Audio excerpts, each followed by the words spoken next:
नमस्कार। आज मैं एक्सप्लेन करने वाला हूँ मैट्रिक्स मूवी का पार्ट 1।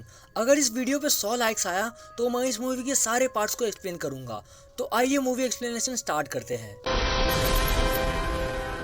कहानी शुरू होते ही हम कुछ पुलिस वाले को देखते हैं जो कि एक रूम में जाते हैं और यहाँ मूवी की हीरोइन लैपटॉप में काम कर रही होती है। पुलिस वाले उसे अरेस्ट करने आए हैं। फिर सीन शिफ्ट हो जाता है और नीचे काफ़ी पुलिस वाले खड़े होते हैं और इतने में कुछ एजेंट्स आ जाते हैं और पुलिस वाले उन्हें बताते हैं कि हमारी टीम ऊपर गई है और वो उस लड़की को अरेस्ट करके आ ही रहे होंगे। तो उनमें से एक एजेंट बोलता है कि कोई फ़ायदा नहीं, वो सब अब तक मर गए होंगे। और ठीक ऐसा ही होता है।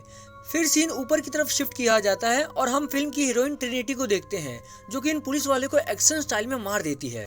फिर वो अपने बॉस को कॉल करके सिचुएशन के बारे में बताती है। तो वो कहते हैं कि तुम बिल्डिंग के नीचे आ जाओ और कुछ ही दूरी पे एक टेलीफोन बूथ में आ जाओ और फिर हम तुम्हें वहाँ से रेस्क्यू कर लेंगे। ट्रिनिटी ऐसा ही करती है। वो बिल्डिंग से भागने लगती है लेकिन वो एजेंट्स जो कि नीचे खड़े थे पुलिस वालों के साथ वो उसका पीछा करने लगते हैं। और यहाँ हम देख पाते हैं कि ट्रिनिटी और ये एजेंट्स कोई आम इंसान नहीं है, क्योंकि ये सब जिस प्रकार से भाग रहे हैं इन्हें देखकर लग रहा है कि ये लोग कुंफू मास्टर हैं। भागते भागते किसी तरह ट्रिनिटी टेलीफोन बूथ के पास पहुंच जाती है और उस टेलीफोन में कॉल भी आ रहा था। फिर अचानक हम देखते हैं कि एक ट्रक उस टेलीफोन बूथ को उड़ा देता है, लेकिन तब तक ट्रिनिटी हवा की तरह गायब हो चुकी थी। उस ट्रक में से कुछ एजेंट्स बाहर आते हैं और वो लोग बताते हैं कि ये लड़की नियो नाम के लड़के को ढूंढ रही थी। उसके बाद सीन कुछ समय बाद का दिखाया जाता है और हम नियो को देखते हैं जो कि सो के उठता है और उसे एक नोटिफिकेशन दिखाई देता है और उसमें लिखा होता है कि नियो अब तुम्हारा समय आ चुका है और तुम्हें व्हाइट रैबिट का पीछा करना होगा। ये सब मैसेज देखकर नियो परेशान हो जाता है और उसे कुछ समझ नहीं आता, बट उसे इतना ज़रूर मालूम था कि दुनिया को कोई ज़रूर कंट्रोल करता है और उसे इन सब के बारे में जानना था, इसलिए वो काफ़ी एक्साइटेड भी था। अब नियो के घर के बाहर कुछ लोग आते हैं पायरेटेड सॉफ्टवेयर खरीदने के लिए, बिकॉज नियो एक हैकर था। फिर नियो वो सॉफ्टवेयर देने के लिए बाहर जाता है तो उनमें से एक लड़की बोलती है कि हम लोग पार्टी करने जा रहे हैं, कम ऑन जॉइन अस। इसी समय उसकी नज़र उस लड़की के टैटू पे जाती है जो कि एक रैबिट होता है और कुछ समय पहले ही उसके डेस्कटॉप पे एक नोटिफिकेशन आया था कि फॉलो द रैबिट। सो इसलिए वो उन सबके साथ पार्टी में जाता है और पार्टी में उसकी मुलाकात ट्रिनिटी से होती है और इन दोनों के बीच में बात होती है और बातों ही बातों में ट्रिनिटी नियो को कहती है कि दुनिया में ऐसी काफ़ी सारी चीज़ें हैं जो कि एबनॉर्मल है और तुम्हें इन सभी दुर्घटनाओं के पीछे कौन सा व्यक्ति है उसके बारे में जानना है तो मैं तुम्हें बताती हूँ। ये सारी चीज़ें एक इंसान कर रहा है और उसका नाम है मॉर्फियस और वो खुद तुम्हें काफ़ी सालों से ढूंढ रहा है। ये बात सुनते ही नियो काफ़ी शॉक हो जाता है।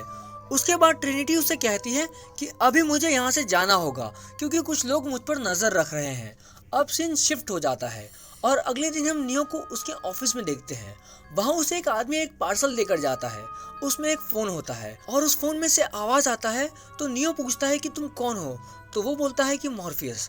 उसके बाद वो बोलता है कि कुछ लोग तुम्हें पकड़ने आ रहे हैं, अगर तुम्हें मेरी बात सच नहीं लग रही तो अपने कैबिन के ऊपर से देखो। और नियो यहाँ काफ़ी सारे एजेंट को देखता है जो कि उसे पकड़ने आए हैं। फिर मॉर्फियस बोलता है कि मेरे इंस्ट्रक्शंस को फॉलो करो और नियो ऐसा ही करता है। वो बचते बचते किसी प्रकार से एक रूम तक आ पहुंचता है।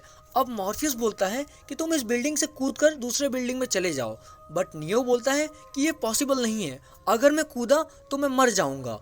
और फिर वो एजेंट्स उसे पकड़ लेते हैं और एक रूम में लाते हैं। यहाँ एक एजेंट नियो से बोलता है कि हम ये जानते हैं कि तुम pirated and illegal software sale करते हो, अगर हम ये बात पुलिस को बता दें तो तुम्हें जेल हो जाएगी। फिर नियो एग्रेसिव होकर बोलता है कि तुम लोग मेरा कुछ नहीं कर सकते। ये बात सुनते ही वो एजेंट्स नियो के बॉडी के अंदर एक अजीब सा दिखने वाला कीड़ा डाल देते हैं। फिर सीन शिफ्ट हो जाता है और नियो की नींद खुलती है तो उसे ऐसा लगता है कि ये केवल एक सपना था, लेकिन तभी उसे एक कॉल आता है और ये कॉल मॉर्फियस का होता है। वो बोलता है कि तुम हमारे सेवियर हो, तुम वो इंसान हो जो हमें बचा सकते हो। नियो को कुछ समझ नहीं आ रहा था कि उसके साथ ये सब क्या हो रहा है। मॉर्फियस उसे बोलता है कि तुम ब्रिज के नीचे मिलो, वहाँ एक कार है, उसमें बैठ जाना। फिर नियो ऐसा ही करता है, वो कार के अंदर बैठ जाता है और उस कार के अंदर ट्रिनिटी भी होती है। फिर वो नियो के बॉडी में एक मशीन इंजेक्ट कर देती है और काफ़ी कोशिश करने के बाद फाइनली वो उस अजीब से दिखने वाले कीड़े को निकाल फेंकती है। अब नियो को समझ आ जाता है कि जो भी उसके साथ हुआ वो सपना नहीं बल्कि हकीकत था। कुछ देर बाद नियो एक बिल्डिंग में आता है और यहाँ उसे मॉर्फियस मिलता है। वो बोलता है कि मैं तुम्हें काफी सालों से ढूंढ रहा हूँ और नियो फाइनली तुम आज मेरे सामने हो। और फिर मॉर्फियस नियो से बोलता है, मैं जानता हूँ तुम हमेशा यही सोचते हो कि दुनिया एग्जिस्ट नहीं करती और हम सब केवल एक रोबोट की तरह किसी पावर के इशारे पे नाच रहे हैं। तुम्हें सारी बात बताऊंगा, लेकिन उससे पहले तुम्हें 2 पिल में से एक पिल सेलेक्ट करना होगा। अगर तुमने ये ब्लू पिल लिया तो तुम वापस अपनी दुनिया में चले जाओगे, और अगर रेड लिया तो तुम्हें तुम्हारे सारे प्रश्नों के उत्तर मिल जाएंगे। नियो रेड पिल को सिलेक्ट करता है और उसको खाने के बाद उसके सामने एक मिरर होता है। जैसे ही वो उस मिरर को टच करता है उसका ट्रांसफॉर्मेशन स्टार्ट हो जाता है और वो एक जेली में पैक हो जाता है। और फिर कुछ समय के बाद वो वापस मॉर्फियस और ट्रिनिटी को देखता है। वो दोनों नियो को बोलते हैं कि अभी हम तुम्हारा ट्रांसफॉर्मेशन कर रहे हैं ताकि तुम दुनिया में पावरफुल बन जाओ। और फिर मॉर्फियस उसे ऐसी दुनिया में भेज देता है जहाँ सब कुछ वाइट होता है। और यहाँ मॉर्फियस उसे बताता है कि अभी तुम 100 साल पीछे आ चुके हो। और टीवी में वो दोनों देखते हैं कि दुनिया खत्म हो चुकी है। मॉर्फियस नियो को बताता है कि 21st सेंचुरी में हम इंसानों ने एआई एंड रोबोट्स को बनाया। समय जैसे जैसे बीतता गया वो और भी ज़्यादा एडवांस हो गए और फिर एआई ने हम ह्यूमंस पर अटैक कर दिया। उनको रोकने के लिए हमने बहुत कोशिश की बट हम हार गए। उन लोगों ने हम ह्यूमंस को अपना एनर्जी सोर्स बना लिया है क्योंकि मशीन विदाउट एनर्जी वर्क नहीं करती है। धीरे धीरे इन सब ने हमें एक वर्चुअल वर्ल्ड में डाल दिया और अब हम सब वर्चुअल वर्ल्ड में हैं। ये जो ज़िंदगी तुम जी रहे हो ये वर्चुअल है। ये सब बात सुनने के बाद नियो के पैरों तले ज़मीन खिसक जाती है। अब नियो वापस पहली वाली दुनिया में आ जाता है और यहाँ उसके सामने मॉर्फियस होता है। वो नियो को बोलता है कि ओरेकल नाम की एक औरत थी जिसने भविष्यवाणी की थी कि काफ़ी सालों बाद नियो नाम का एक लड़का आएगा और वो हम सबको इस मैट्रिक्स की दुनिया से रेस्क्यू करके रियल वर्ल्ड में लाएगा। मॉर्फियस उसे बोलता है कि तुम करोड़ों इंसानों को बचा सकते हो, तुम ही हमारे हीरो हो। उसके बाद सीन नेक्स्ट डे का दिखाया जाता है और यहाँ उसकी मुलाकात टैंक नाम के लड़के से होती है जो कि नियो को कुंफू एंड मार्शल आर्ट्स की ट्रेनिंग देने आया है। वो नियो के दिमाग में सॉफ्टवेयर इंस्टॉल कर देता है ताकि वो फाइटिंग स्किल्स खुद डेवलप कर ले। उसके बाद मॉर्फियस नियो का टेस्ट लेता है। दोनों के बीच में काफ़ी समय तक फाइट होती है।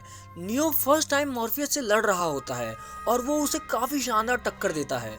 फिर कुछ दिन बाद का सीन दिखाया जाता है जहाँ एआई नियो, मॉर्फियस, ट्रिनिटी और उनकी टीम को ढूंढने आती है बट वो जिस मशीन में होते हैं उसे वो लोग डिसेबल कर देते हैं और अंधेरा हो जाता है। इस वजह से एआई उन्हें ढूंढ नहीं पाते। फिर अगले सीन में हम मॉर्फियस के एक मेंबर को देखते हैं जो कि एजेंट्स के साथ डील करता है। वो बोलता है कि तुम लोगों को सारा इन्फॉर्मेशन प्रोवाइड करूंगा बट उसके बदले में तुम मुझे रियल वर्ल्ड में बहुत सारा पैसा दोगे क्योंकि अभी हम वर्चुअल वर्ल्ड में हैं और ये जो मैं डिनर कर रहा हूँ ये भी नकली है। एजेंट उसे रियल कैश देने के लिए एग्री हो जाता है। और वहीं दूसरी तरफ मॉर्फियस नियो को ओरेकल से मिलवाता है। ओरेकल वही लेडी है जिसने भविष्यवाणी की थी कि नियो उन सब का मसीहा है। ओरेकल नियो से बोलती है कि तुम हमारे मसीहा नहीं हो, लेकिन हाँ, जब तुम्हारा पुनर्जन्म होगा तब तुम वो इंसान बनोगे जो हमें बचाओगे। फिर नियो और उसकी टीम टेलीफोन बूथ की तरफ जाते हैं क्योंकि टेलीफोन बूथ की हेल्प से वो सब वर्चुअल वर्ल्ड से रियल वर्ल्ड में जा सकते हैं। लेकिन उसी समय एजेंट्स आकर उन पर अटैक कर देते हैं और एक एजेंट मॉर्फियस को मार के अपने साथ ले जाता है। और फिर सीन कुछ देर बाद का दिखाया जाता है जहां हम मॉर्फियस को देखते हैं। यहाँ एजेंट भी उसके साथ होते हैं। वो लोग मॉर्फियस को पूछते हैं कि अगर तुम हमें ये बता दिए कि नियो कहाँ है तो हम तुम्हें छोड़ देंगे। और वहीं दूसरी तरफ नियो, ट्रिनिटी और उनकी टीम को दिखाया जाता है और नियो बोलता है कि हमें मॉर्फियस को जल्द से जल्द बचाना होगा। अगर हमने ऐसा नहीं किया तो वो लोग उसे वर्चुअल वर्ल्ड में मार देंगे और अगर किसी भी व्यक्ति को वर्चुअल वर्ल्ड में मार दिया जाता है तो उसकी मृत्यु रियल वर्ल्ड में भी हो जाती है। अब नियो बोलता है कि मैं उन एजेंट्स के पास जाऊंगा, उनसे लड़ूंगा और मॉर्फियस को बचाकर लाऊंगा। फिर वो ऐसा ही करता है। नियो उनके पास जाता है और उनसे लड़ता है और हम देखते हैं कि नियो उन सब पर अकेला ही भारी पड़ता है। ट्रिनिटी और नियो सारे सिक्योरिटी वाले को मार देते हैं। उसके बाद वो दोनों टेरेस पे आते हैं और एजेंट्स के साथ काफ़ी लड़ाई होती है और फाइनली वो लोग मॉर्फियस को बचा लेते हैं और एक हेलीकॉप्टर की मदद से चले जाते हैं। अब उन सबको रियल वर्ल्ड में जाना था और जैसा कि मैंने पहले बताया था कि अगर रियल वर्ल्ड में जाना है तो टेलीफोन बूथ की हेल्प से ही जा सकते हैं, इसलिए वो लोग बूथ में जाते हैं और उसी समय एजेंट्स का लीडर स्मिथ नियो के साथ फाइट करता है। स्मिथ काफ़ी एडवांस लेवल का फाइटर होता है, बट अब नियो भी मार्शल आर्ट्स की ट्रेनिंग लेकर आ चुका है। इस वजह से वो भी उसको काफ़ी अच्छी टक्कर देता है और वो स्मिथ को मार के वहाँ से भागने लगता है क्योंकि उसे रियल वर्ल्ड में जाना था। नियो को टैंक, जो कि मॉर्फियस का ही आदमी होता है, वो बोलता है कि तुम जल्दी से रूम नंबर 303 में आ जाओ, वही रूम जिसमें हम लोगों ने ट्रिनिटी को देखा था मूवी की स्टार्टिंग में। नियो जैसे ही 303 में आता है, उसके सामने एजेंट स्मिथ होता है और वो उसे शूट करके मार देता है। लेकिन ये क्या, कुछ देर बाद नियो का पुनर्जन्म होता है और इस बार नियो अपनी आंखों से मैट्रिक्स वर्ल्ड को देख सकता है और वो एजेंट स्मिथ से ऐसे लड़ रहा था मानो एक बॉक्सिंग चैंपियन 2 साल के बच्चे से लड़ रहा हो, और वो स्मिथ के बॉडी के अंदर घुसकर उसे मार देता है और वर्चुअल वर्ल्ड में वो सभी लोगों का हीरो बन जाता है। अब आगे क्या नियो वर्चुअल वर्ल्ड के लोगों को रियल वर्ल्ड में ले जा पाएगा? ये जानने के लिए आपको इस मूवी का सेकेंड पार्ट देखना होगा। और अगर आपको इस वीडियो का सेकेंड पार्ट चाहिए तो 100 लाइक्स का टारगेट पूरा कर दो। और हाँ, जो भी इस चैनल पे पहली बार आए हो तो सब्सक्राइब करना मत भूलना।